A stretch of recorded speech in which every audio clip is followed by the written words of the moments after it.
It's not simply taxing more and more and more because you're going to have a law of diminishing returns. Why do you think they look at the Scotch industry as being something easy to go after then? Scotch whisky is under threat, and the industry's biggest names are sounding the alarm. Please don't put up excise anymore, because the consequences for the Scottish economy and for us in our particular sectors are going to be very serious. It's difficult to imagine the sort of French treating the wine industry like this, or the Russians treating the vodka industry like this. Even a 10% tariff, we reckon it's costing around £20 million a month. People do not realise the sheer scale of the Scotch industry. We export to 180 different markets around the world. We, at any one point, have around 40 bottles of Scotch per second which are being exported. We're the UK's biggest food and drink export. So it's Scottish, but it's global.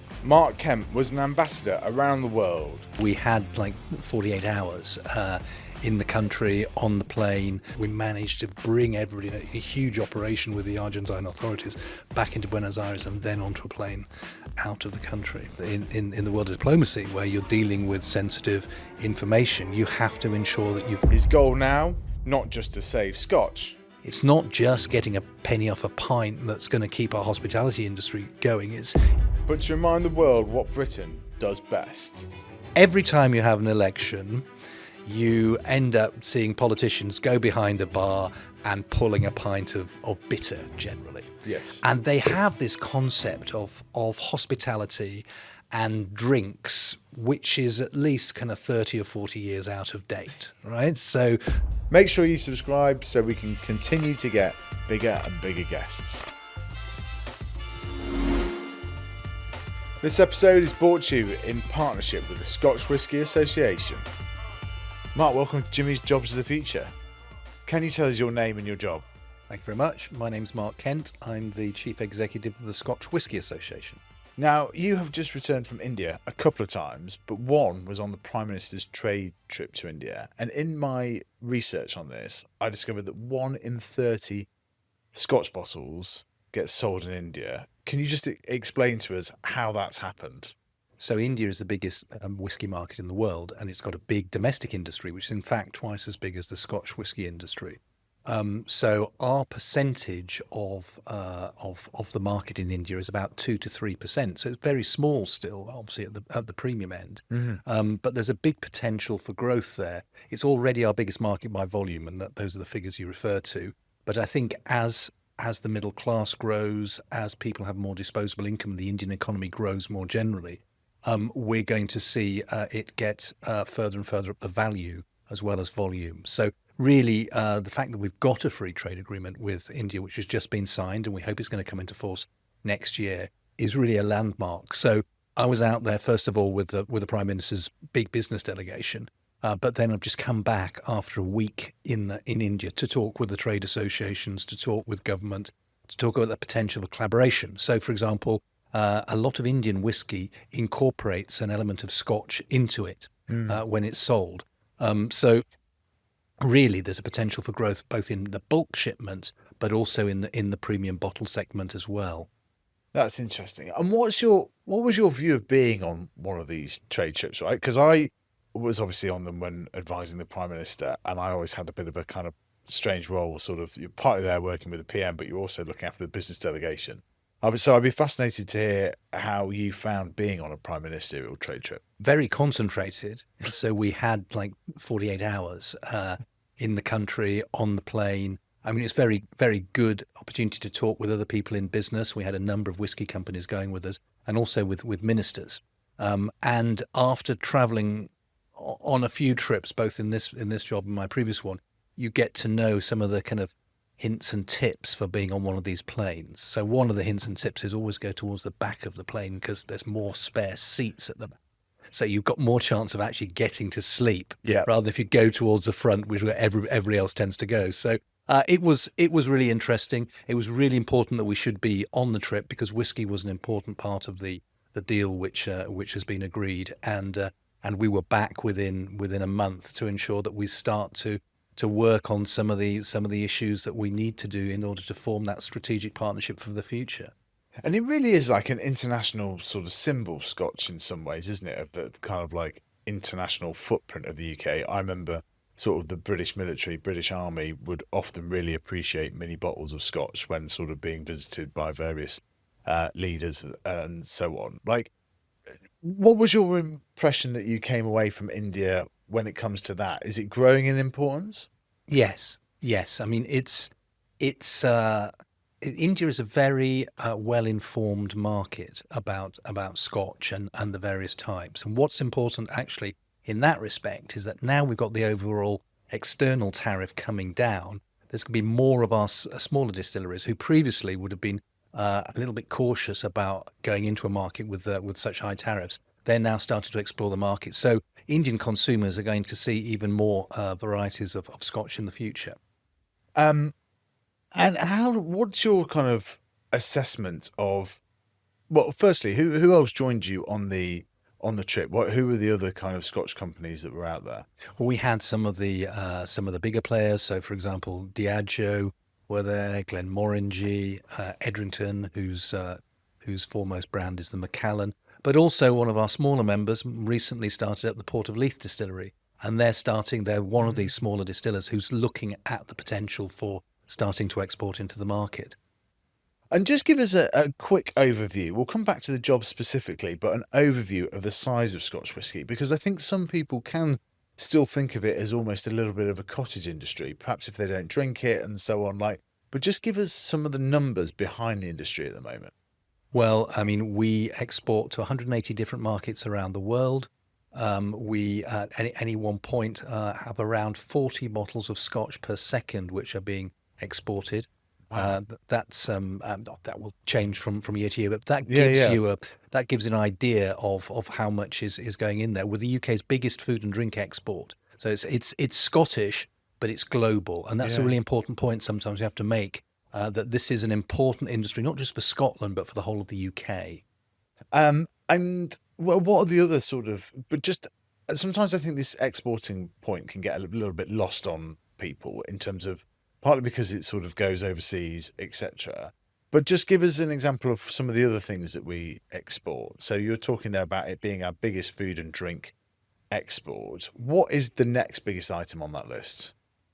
Trying to think, but Sorry. if you think about Scotland, for example, at the a sort of a product which often is mentioned in the same breath is salmon. Yes. So Scotch salmon is exported, but not to the same number of countries. And of course, they have very different challenges because if your whiskey gets stuck in customs, obviously that's not good. But it's still going to be drinkable after a couple of weeks, and that's a different dynamic for my colleagues in the Scottish salmon industry. Completely. I just think it's fascinating when you think about like the sheer scale and size of it, because, like you say, salmon probably has one of those things of where a lot of people have a thin awareness of it, whereas Scotch tends to be a much more kind of like sort of deeper understanding if you have it. It's a really interesting industry coming into it. So I've been in this job for coming on for 4 years now, and when you get there, you realise the kind of the link between Scotch and soft power of Scotland. You can go anywhere you like over the world, and Scotland has almost universal soft power, positive image, and Scotch is part of that. So it's mutually supportive. And then you go into some of the communities because Scotch is produced all over Scotland, and you see how important it is in the communities in terms of jobs, in terms of tourism, and that is something which I think can't be overstated, the importance of it to the Scottish economy. So we're talking about something which is quintessentially Scottish. It can only be distilled in Scotland, can only be produced in Scotland, but it is globally known. Yeah. And the nearest that I was talking with somebody the other day, the nearest that simile I can think of is England and the Premier League, in that you've got something which has to be produced in that place, but it's globally known, and there's a lot of multinational involvement in it as well when you think about in terms of the investment. So it really is quite a jewel in the crown, and it's a very collaborative industry. So we were talking about the trip to India, for example, and what you'll often see is that the bigger companies will be giving hints and tips to the smaller companies about how you get into a market, what's the best way to go, etc., and very community based. So at the point of production, you will often see the various distilleries, even if they're from different companies, helping each other out. Now, obviously, when you get to the point of sale, there's competition. But it is a uniquely collaborative industry. And that's evidenced by the fact that they have the Scotch Whisky Association, which has been formed in one form or another, has been in place for over 110 years. And our purpose is to protect and promote the category of Scotch whisky. Yeah. And it's interesting on that soft power point as well. I hadn't quite thought of it in that sort of way before, but absolutely part of it. Well, one of the big things, you talk about being in the role for almost 4 years. One of the big things that sort of changed back and forth in that time is obviously the return of Donald Trump as US president, who has kind of, uses tariffs in a way like no other president has done before. Talk to us about how that's impacted the Scotch whisky sector over the last year. Well, first of all, to say we export to about 180 different markets around the world, so we're not new to tariffs, and we it's something that we deal with. But the difference here is that the US is our biggest market. Something like 20% of all our exports, around £1 billion a year, and it's disproportionately important for our smaller members because it's often a breakthrough market for them. Yes. So that 10%, when you've got very very slim margins, it makes a big difference to the industry.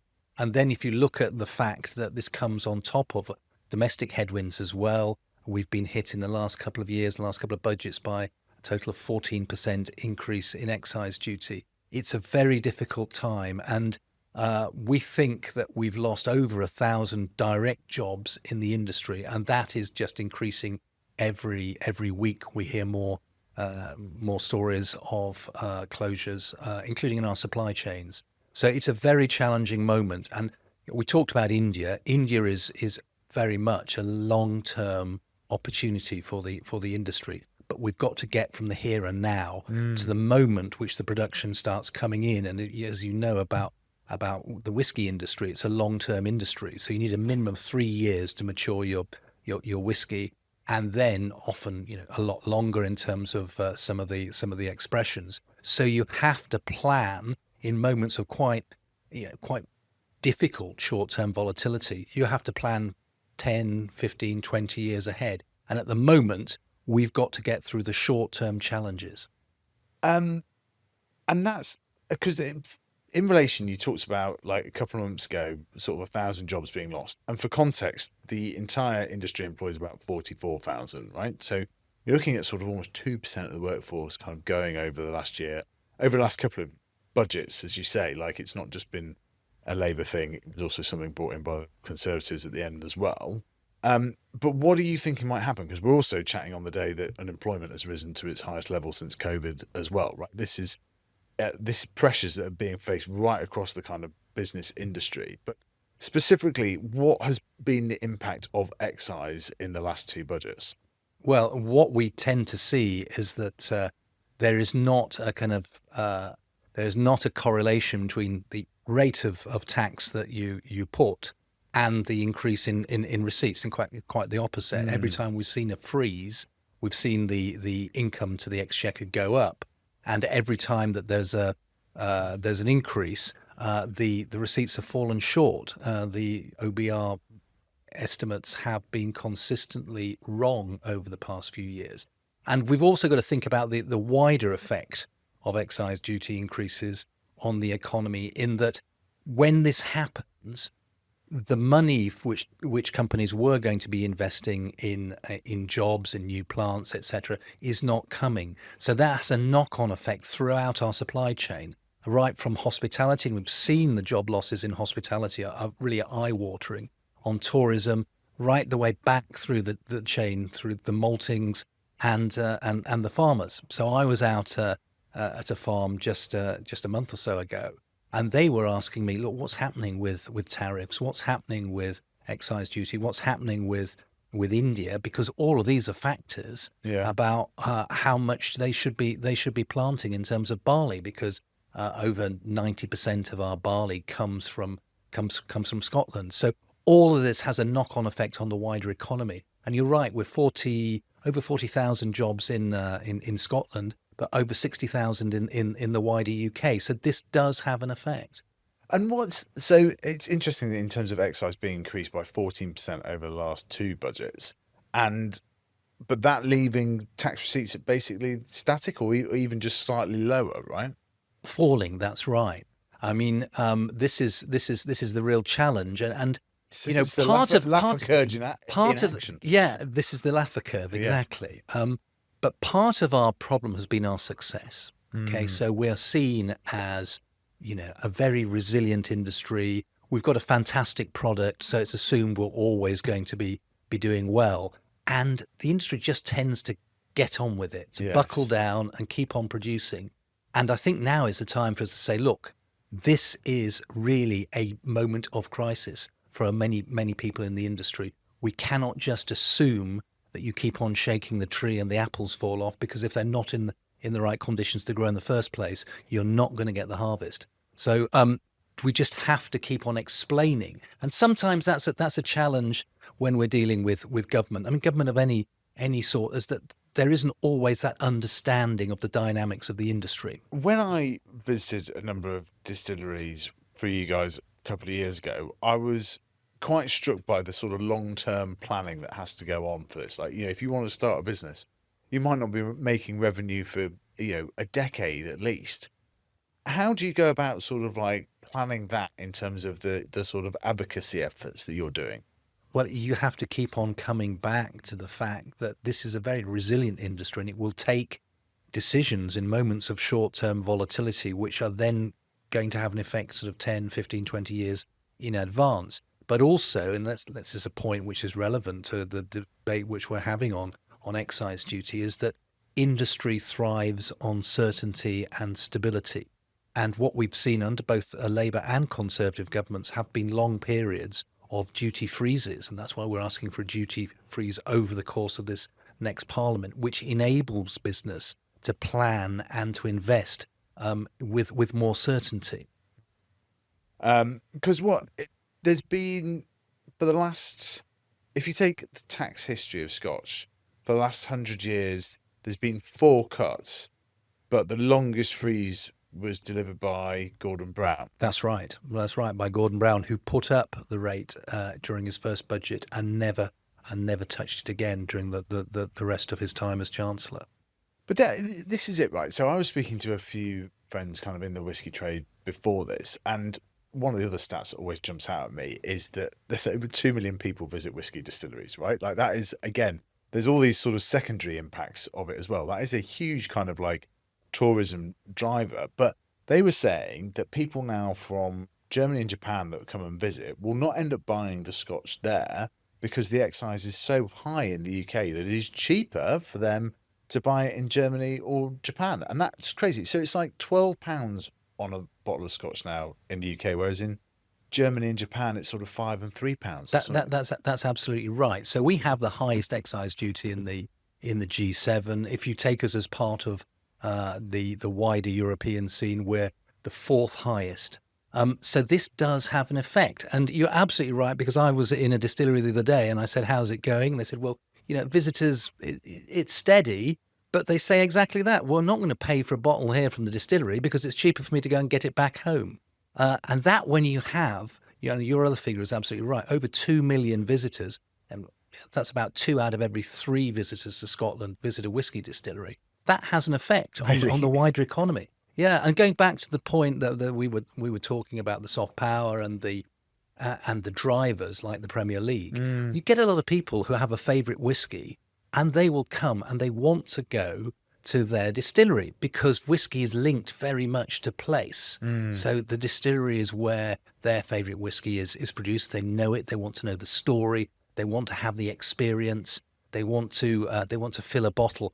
All of that brings people to Scotland. So it's not just the fact we're exporting a fantastic product. We're also bringing in visitors to the country. So why do you think the government does sit there and think, well, I'll tell you what, because we know the government's under pressure to find more money. Every government always is. I mean, it does seem particularly acute this time. But why do you think they look at the Scotch industry as being something easy to go after then? Well, I mean, I think you're right. Look, everybody recognises it's a very challenging situation for the government, but they have to take a wider view. I think that officials have to take a wider view about how you get growth in the economy. So it's not simply taxing more and more and more, because you're going to have a law of diminishing returns. I think sometimes it's just inertia, that's what we've always done, that's what we're going to do, and not thinking long term about how you can support an industry which was then going to keep on investing and growing the economy over the long term. Because, as I said before, we expect over the long term the growth of Scotch to continue as we see more and more growth around the world in markets where Scotch has got a natural consumer base. Because it's difficult to imagine the sort of French treating the wine industry like this, or the Russians treating the vodka industry like this. Like it's kind of it is interesting on that. Again, it perhaps comes to that. It's sort of being a very kind of like deep industry and sector that doesn't perhaps have as much kind of breadth to it sometimes. Yeah, and I think that's right. I think you also need across government to have a joined up narrative and a joined up view of the of the industry. So, you know, on the one hand, we're promoting it as an iconic export and you know, getting trade deals, which is all very welcome. But you have to recognise that, you know, to keep on being successful abroad, you need support for the home base. Yeah. And at the moment, the production side of things is very challenging. It's not just excise duty. We're getting more regulation coming in. We get hit with some of the general business challenges which businesses are facing across Scotland.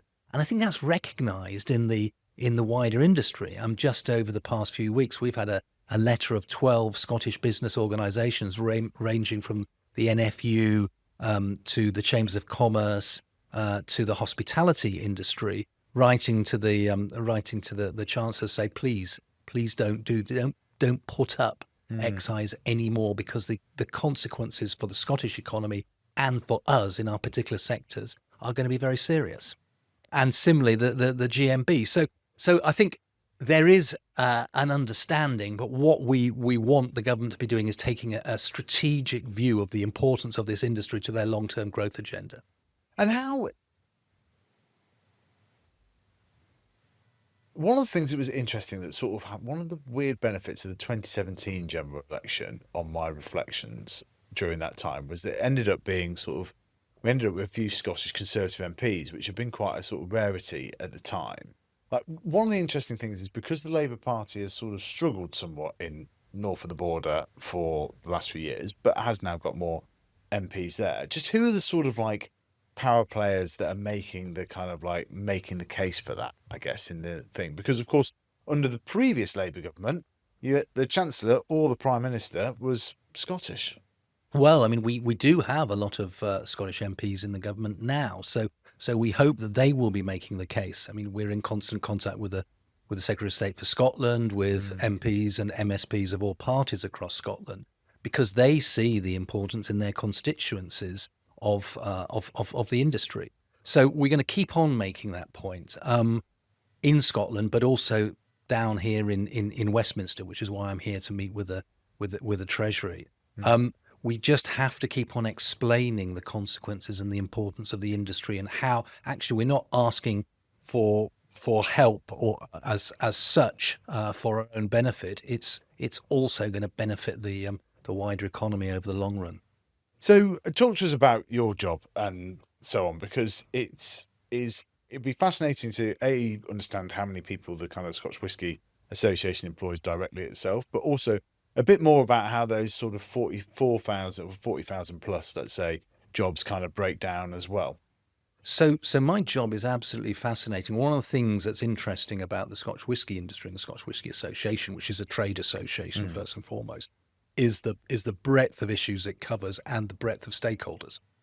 So we deal with everybody from local authorities on things like planning permission, the Scottish government on things like infrastructure, alcohol marketing, issues of devolved competence, and then with the UK government on things like trade deals, excise duty, and then you deal with the foreign governments in your international markets, where we're talking about increasing trade. So the width of stakeholders is really very very wide, but also you've got a wide range of issues, from our legal people who are protecting the intellectual property of Scotch whisky. So because it's successful, because it's a premium product, you will find across the piece in most markets a temptation to have counterfeit or smuggling. And that is something that we are very, very firm in defending the Scotch whisky industry and its reputation. So we're dealing with that in external markets. We're dealing with sustainability, which is very important. You look at some of the challenges we're getting from climate change. So we're dealing with not just emissions in distilleries, but across the supply chain, but also things like water. So increasingly during the summer months, we have a problem with water now in Scotland, and several of our distilleries had to stop producing over the summer months because the water supply was not there. So all of this we have to work on. So it's about sustainability in its widest context as well. So it's sustainability of the land that we use, but it's also sustainability of the communities. If you're talking about, for example, island communities where the distillery can be the biggest employer on the island. How do we keep that going? How do we have the infrastructure, for example, to support the industry, to support the tourism which goes there? Issues which range from ferries to roads to ports, accommodation, etc., etc., etc. So all of this around the industry and the domestic side. So issues like recycling. All of these, we have people who deal with this, and our role in the industry is also to facilitate policy making. So we have experts within the Scotch Whisky Association, but also we need to tap into the expertise which is throughout the industry, throughout our over 90 members who are there. And then you look at the external markets, the international markets, how we deal with international trade, how we promote responsible consumption, which is really an important part of our task. And then how do we explain the industry and communicate the industry, which after all is an industry which has got a very high degree of storytelling and very good at communicating itself. How do we communicate that to government, to MPs, so people understand about the industry, understand about the contribution which Scotch makes to the economy and to society? So all of that is part of the remit of the Scotch Whisky Association. To reflect that, we have our main offices in Edinburgh, but we also have a small office in London, which is dedicated mainly to contact and liaison with the UK government in London, and, for example, embassies which are all based in the capital. And let's come back to the sort of difference between communication and influence in a second, but I'd be interested in understanding more about this story of the distilleries running out of water and what happened, etc. That's just very interesting. Well, I think we're seeing this as a direct result of climate change. That not only is there less rainfall at certain times of the year, but it's less predictable, and when it comes, it doesn't come in the ways it used to. So you can get a period of drought, and then you get a sudden flash flood, and the water doesn't go down the usual courses, which means that you've still got a lack of water, even with more rainfall. So we work closely with the Scottish Environmental Protection Agency on this, but obviously it's not just us who are affected. You see some of the best fishing rivers in Scotland which are affected, the Spey, for example. You hear stories about that. So we really have to take action as part of the wider community to preserve these absolutely iconic parts of Scotland, these iconic rivers, and the industries which they support, whether that be agriculture, fishing, or Scotch production. And let's move a bit on to the influence versus communication. And it's kind of worth saying here your kind of like previous background, which I want to get into later as well, but I think it adds kind of context for it here as kind of like a former ambassador in both Argentina and Thailand. Like, I'd just be interested in terms of now you're sort of in a much more kind of like direct role, I suppose, of what the difference is between sort of communication and influence, and how it's changed even in the kind of 4 years that you've been doing the role. I think what we've seen, certainly over the time I've been doing the role and in my previous job as well, is the ability to communicate to a mass audience through social media, and we will also see changes, I'm sure, with artificial intelligence that'll affect the way that we communicate with each other. the difference between communicating and influencing, I mean, sometimes it can be the same thing. Yeah. But I think there's one thing to explain the opportunities and the challenges that we have. But I think you also, to influence, you need to explain to other people how this is going to help them. And this is the kind of thing that we're doing at this time of the year with the Treasury. We just go back to the points about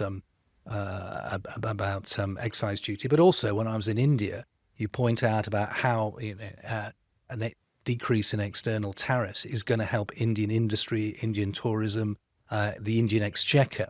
So it's really about sitting down with somebody and you look at a situation and say, okay, what's your interest? What's our interest? And how can we work together to get a better outcome for us both? And that, I think, is influencing. And influencing has to be authentic.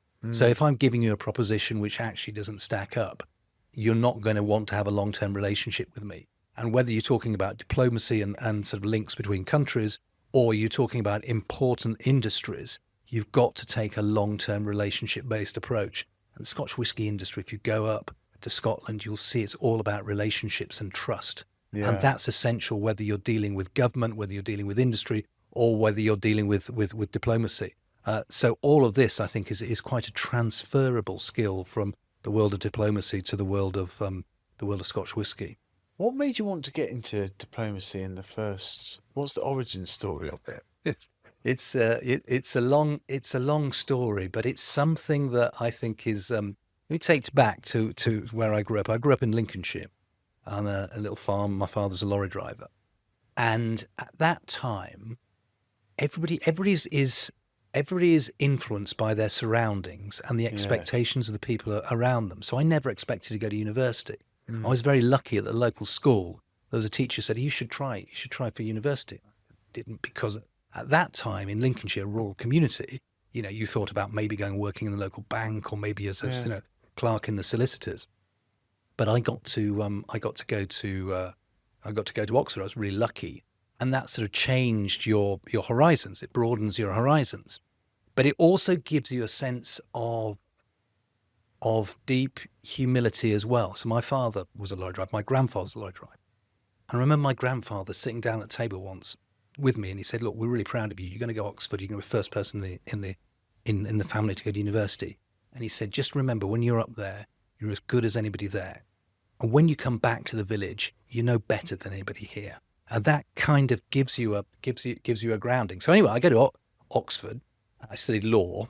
No idea what law was because the careers library at the school had kind of maybe about 4 books, and one of them was being a solicitor. So do that.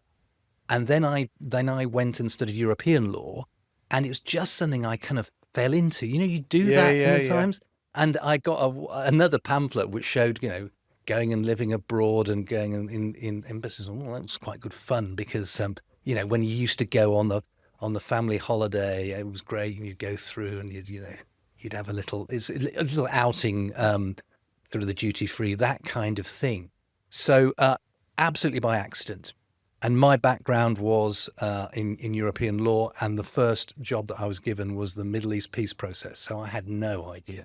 I was completely naive, and I nearly kind of left because it's another thing that has changed, thankfully, a lot is diversity within the workplace. Because I was there, I was not from a public school, but generally there was almost a uniform for people in the Foreign Office at that time. Yeah. They would be wearing corduroys and brogues. He said, now I'm wearing brogues, and they would all have similar points of reference. So I kind of thought, I bought a pair of corduroys, and I spent a time trying to fit in, and I suddenly realized that there's no point trying to be something that you're not. Yeah. And that was the best decision that I made after about a year. I said, look, I'm going to be myself, I'm going to be authentic. And that kind of liberates you a bit. And it enables you to feel more at home and better able to perform. So that is something that has also stuck with me in terms of the workplace. Everybody should be able to bring themselves to work and not feel they have to be one thing or another. That's interesting because it's always been one of the clips that we did. When James Cleverly was Foreign Secretary, we didn't actually sit down for a long chat, but we did some sort of on the street content.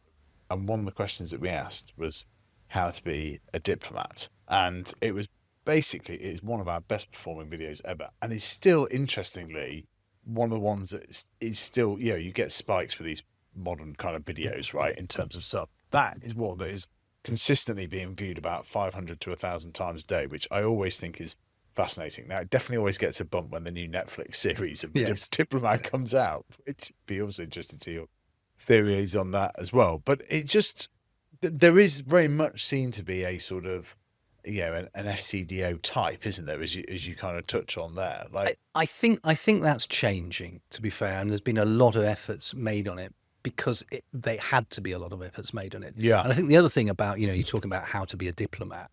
I think we should stop demystifying the profession. So it's not about, if you want to influence, not about appearing clever and using long words and using lots of jargon.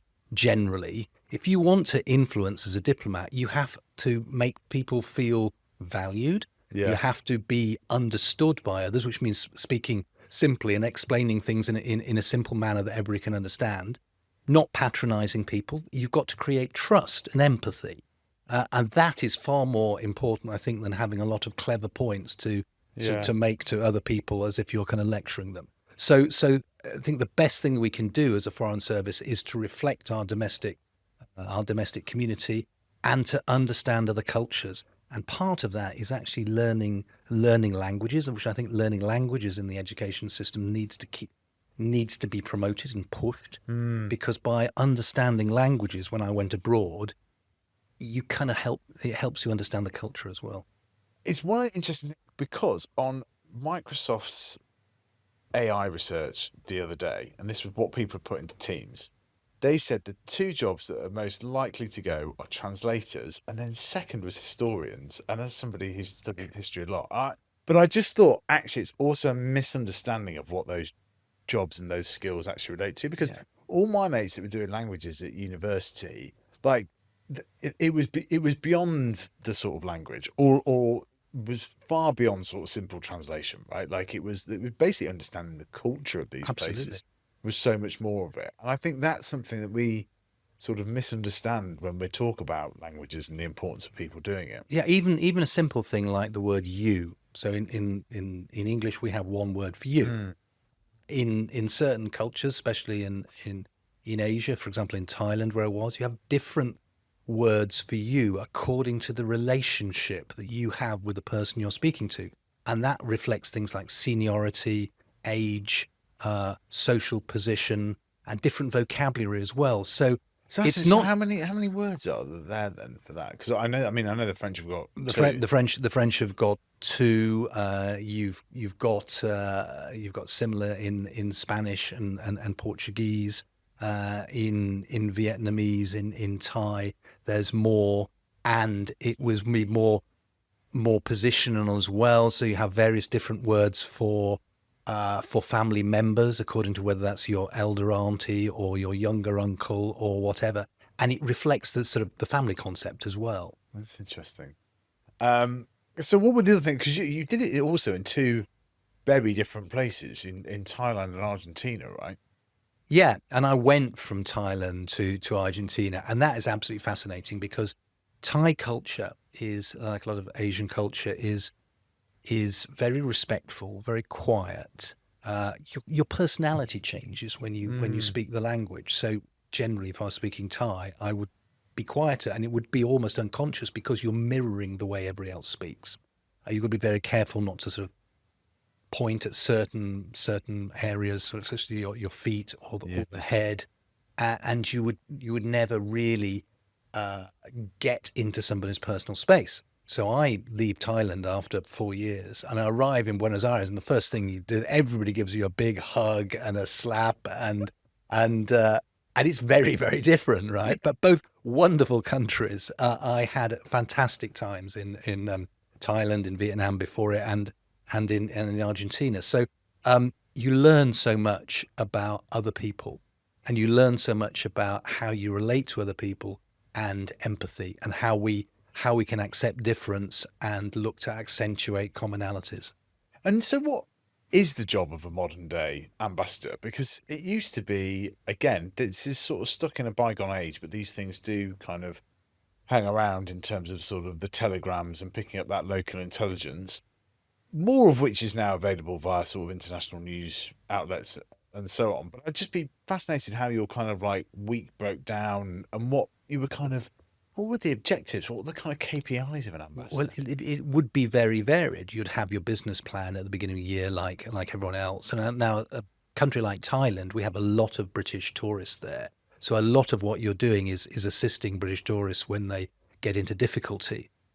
And unfortunately, there were a number of high-profile cases where people did have tragic accidents or issues which happened to them. So Thailand was quite important. Also, trade and investment is a part of any ambassador's job to sort of to understand the local market and to spot the opportunities for British business.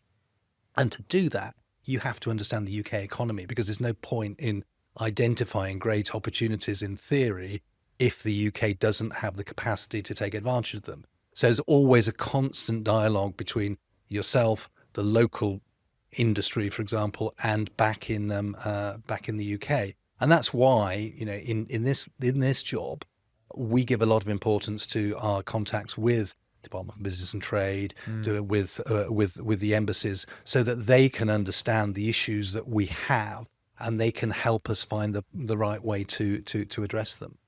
And what's the sort of breakdown of a modern embassy? Like, how many people is it employing roughly, and what are the kind of like different jobs in there? Well, there's a bit like I was saying about the Scotch Whisky Association. There are a variety of different jobs. So, you will have your trade team generally.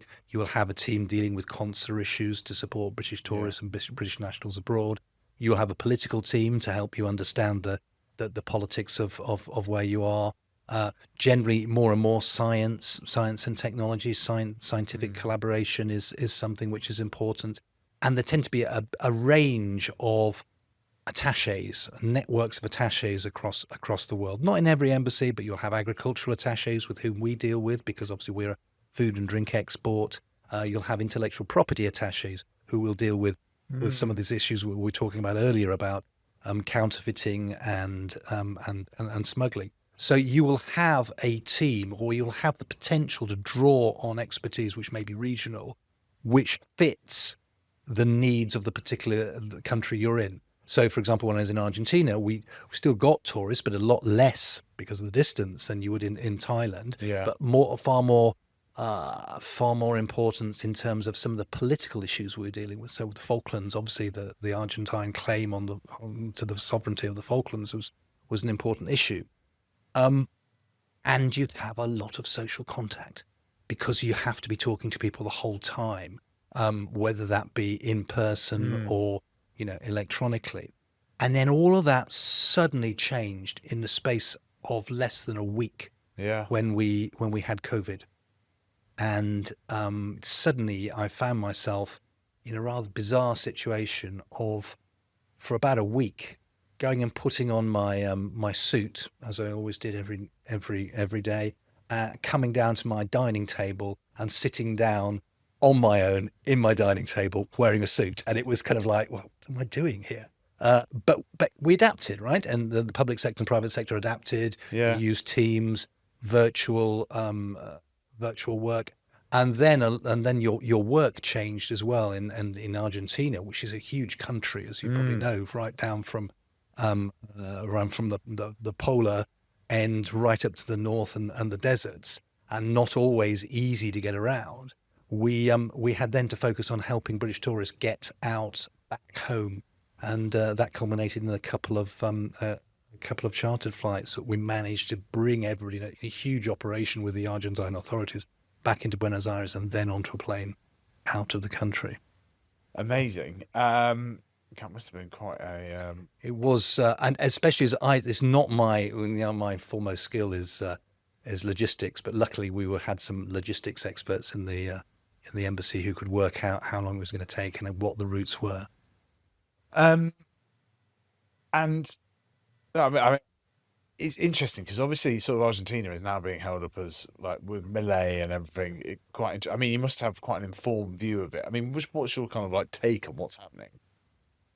I think it'd be interesting to see what happens, because there has been a lot of instability in the Argentine economy. The flip side of that, by the way, is that there's a lot of very skilled economists and financial operators and managers in Argentina, because when you're dealing with very high inflation, you've got to make the right decision and make the right decisions quickly.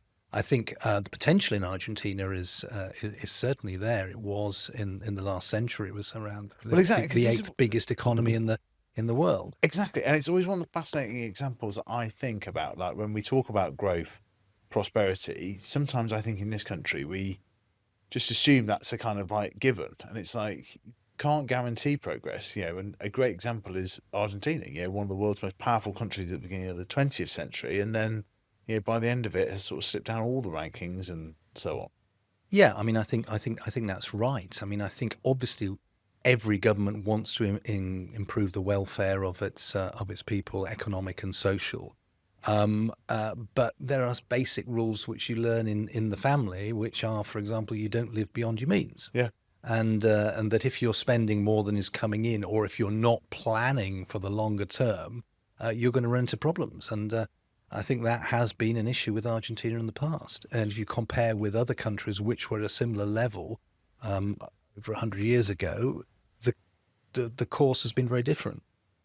Yeah, absolutely. Yeah, that is something that we could get into separately on a whole other podcast. I just wanted to ask you, because it's impossible to do a Jobs of the Future podcast without asking about AI.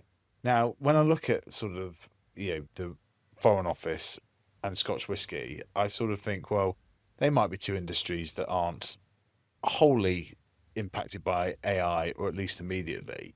But you will have obviously given this some thought. So I'd just love to have some kind of like reflections from you on how AI might impact both of those. I mean, I think there's going to be general effects of AI, which means that a lot of the information processing and the analysis we do will be speeded up. The other thing I'd say about the Scotch whisky industry, and we've touched on some of this, is that it's not just the skills for production that you need. For example, we've talked about tourism. You need people who are skilled in languages if they're involved in the tourism side of things, logistics, management. So there's a wide range of skills, engineering in the industry, and they will all be affected in different ways. But obviously, the industry as a whole has to engage with this as other industries, because it's going to bring more potential to the industry. It's going to bring us more efficiencies. And similarly in the world of diplomacy. And in both cases, obviously, that's with the rider, whether that's in the Scotch whisky industry when you're dealing with commercially sensitive data, or in the world of diplomacy where you're dealing with sensitive information. You have to ensure that you've got the right controls and the right framework for using it. And I think we, like other industries, are sort of developing that now as we go along. So we just have to ensure that we engage with the issues. It's not something you can have the luxury not to engage with. Okay. All right. Super. Well, we've got a few sort of quick fires for you. What would be the 3 places to visit if visiting Argentina? I think you've got to visit Buenos Aires. You've got to go to a football. Yes. They're fantastic, and I have always got to be very careful. Just as I don't have a favourite Scotch whisky, I can't have a favourite Argentine football team, because that would lose you half of the population, certainly in Buenos Aires. So I'd go to Buenos Aires. I would go to Mendoza, which is the wine-producing region, which is fantastic, and just near there, Salta, with very desertic. And then I'd go down south to the glaciers, because it really is stunning. Yeah. Absolutely stunning scenery that you'll see down there. And Thailand, same question. And Thailand, again, I mean, because I live nature of a diplomat, you live in the capital city, but capital cities tend to have an aura of their own. So I'd definitely go to Bangkok. I'd go to Chiang Mai in the north, and I studied Thai in Chiang Mai. Again, it's beautiful up on the border, the northern border, not far from Myanmar. And then I'd go down south to some of the beaches down south, like Koh Samui, for example, which is beautiful. But you have so many beautiful beaches in Thailand. That's why you get so many tourists. And I'm not going to ask you for your favourite Scotch because I know you won't. You won't answer I that. might be out of a job before the end of the interview in that case. Well, one of the things I'm always intrigued by is the sort of innovation of drinks that are going on. So, what's the most interesting kind of Scotch cocktail or mixer that you've tried recently? Well, this is interesting, right? Because this is also a political point that I want to make here, which is that every time you have an election, you end up seeing politicians go behind a bar and pulling a pint of bitter generally. Yes. And they have this concept of hospitality and drinks, which is at least kind of 30 or 40 years out of date, right? So not all hospitality is pubs and not all drinks are beer. So the drinks which, 30% of the drinks which are served in a pub are spirits. And in order to cater for a more diverse audience, cocktails are absolutely brilliant. Yes. So you'll always see new inventions of cocktails, and it links into what we're talking about experiential feelings and sentiments. People want to try something new, want to try something which is a bit different, want to find out the story behind it. So just to give you an example, just a few weeks ago we had a whiskey margarita made with peated whiskey. Oh, wow. Absolutely fantastic. Absolutely fantastic. But that is the story of hospitality and the innovation to keep the interest of the audience, to keep the interest of consumers. And we have to make this point again and again that actually it's not just getting a penny off a pint that's going to keep our hospitality industry going. It's support for the drinks behind the bar, which actually make up the biggest proportion of the profits of bars or restaurants in terms of their alcohol sales.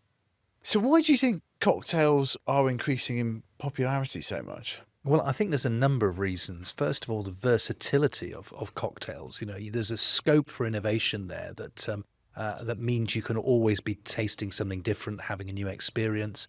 I think people, if they're looking at drinking in moderation, drinking a premium drink, will be going towards cocktails which contain less alcohol, for example, than if you're drinking a pint of beer, and also less calories. So there's a wide range of factors which mean that in terms of a versatile offering, cocktails are very important in hospitality and including in pubs. So what other interesting Scotch drinks have you seen then at the base of a cocktail? Well, yeah, go on. I mean, there's Scotch can be used in a number of ways, and not always the cocktails you associate with Scotch. You have some of the classics like the highball, for example, and some of the others as well. But that's the great thing about cocktails, is that you have the old favourites, the old traditionals, but then you have new ones coming out to mark special events. And even if you go on, I was going on the plane the other day when we were coming back from a trip, and noticed the variety of cocktails which were even being served on a plane. So it's a part of the experience, and it just gives a wider range of options to anybody who's going to a bar to explore in a way that they will enjoy. They will enjoy as a premium experience. They won't be overloading on alcohol units nor on calories. It's the drink of moderation. Scotch margarita. That's interesting. Right. But you're right. Yeah, well, definitely. Well, take up on that. But it is interesting on that point about politicians and so on, because actually I saw on your website ahead of this, sort of Keir Starmer saying that the Scotch industry has been let down by the kind of Conservatives and SNP, etc. And you're right about that sort of the outdated nature of it in terms of the beer in the pub and so on. Does Nigel Farage like Scotch? I can imagine he probably does. I haven't got any inside information on that. I hope he would. I would hope all our politicians appreciate a good drink. But it is the serious point behind this is that 70% of all spirits are produced in Scotland. So it's particularly important for Scotland. And also the fact that people's jobs and their economic well-being depend on this industry. So, it may be a bit of a political knockaround to talk about knocking a penny off a pint in a pub, but there's so much more which depends on having a healthy and strong hospitality sector, tourism sector, and spirits production. Definitely. Well, Margaret Thatcher was famed for liking single malt when in Downing Street as well, wasn't she? I think Cameron was quite sort of partial to it as well. Sorry, we're now turning this into Yes, and I think the last chancellor to have a sip of scotch at the dispatch box when giving the budget was Ken Clarke. But if the chancellor wants to bring back in that tradition, we'd very much welcome it. maybe a whiskey margarita.